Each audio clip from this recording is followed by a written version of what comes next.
Dr. Naik. The Christians explain the concept of Trinity scientifically by giving the example of water, which can be in three states, solid, liquid, and gas, in the form of ice, water, and vapor.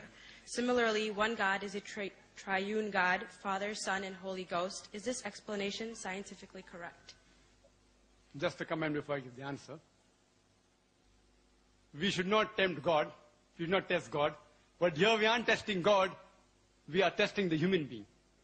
We should not test God, but here we are testing you, and God promises that any believer who has deadly poison, he will not die. He'll be able to speak in foreign tongues. We aren't testing God, we know God is correct. He will see to it that every believer can speak. We are testing you whether you're a believer or not. Coming to the question of the sister, that there are Christians who say that scientifically we can prove the concept of Trinity, like how water can be in three states, solid, liquid, and gas, like ice, water, and vapor. So similarly, we know God is in three forms, Father, Son, and Holy Ghost. How to reply, and is this scientifically correct? Scientifically, I do agree, water can be in three forms, solid, liquid, and gas, ice, water, and vapor. But scientifically, we also know that the component of water remains the same, H2O, 2 atoms of hydrogen and 1 atom of oxygen. The components remain the same, the constituent remains the same, the forms keep on changing, there is no problem. Let's check with the concept of Trinity. Concept of Trinity, Father, Son, and Holy Ghost. Form, they say form changes. Okay, for sake of argument, we agree. Does the component change? God and Holy Ghost is made of spirit. Human beings are made of flesh and bones. They aren't the same. Human beings require to eat. God doesn't require to eat to survive. They aren't the same. And this is testified by Jesus Christ, peace be upon him, himself in the Gospel of Luke, chapter number 24, verse number 36 to 39. He says that, behold my hands and feet, handle me and see, for a spirit has no flesh and bones. He says, behold my hands and feet, handle me and see, for a spirit has no flesh and bone. And he gave his hand, and they saw, and they were overjoyed. And he said that, do you have any meat to eat? And they gave him broiled fish and a piece of honeycomb. And he ate. To prove what? That he was God? To prove that he was not God. He ate. And his flesh and bones. A spirit has got no flesh and bone. This proves that it is scientifically not possible that Father, Son, and Holy Ghost, Father, Jesus Christ, peace be upon Holy Ghost, is Almighty God. And the concept of Trinity, the word Trinity, doesn't exist anywhere in the Bible.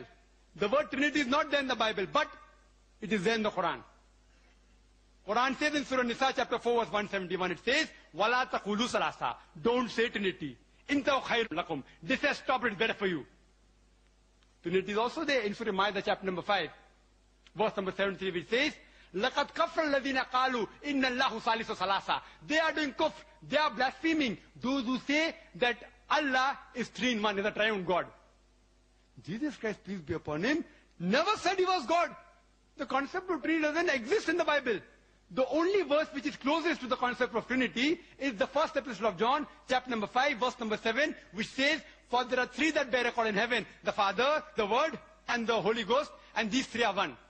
But if you read the Revised Standard Version, revised by Thaydu scholars, Christian scholars of the highest eminence, backed by 50 different corporate denominations, they say this was first epistle of John, chapter 5, verse number 7, is an interpolation, is a concoction, is a fabrication. It was thrown out of the Bible. Jesus Christ, peace be upon him, never claimed divinity. There is not a single unequivocal statement in the complete Bible where Jesus Christ, peace be upon him, says, I am God, or where he says, worship me. In fact, if you read the Bible, it is mentioned in the Gospel of John, chapter number 14, verse number 28, he said, my Father is greater than I. Gospel of John, chapter number 10, verse number 29, my Father is greater than all. Gospel of Matthew, chapter number 12, verse number 28, I cast out devils with the Spirit of God. Gospel of Luke, chapter number 11, verse number 20, I with the finger of God cast out devil. Gospel of John, chapter number 5, verse number 30, I can of my own self do nothing.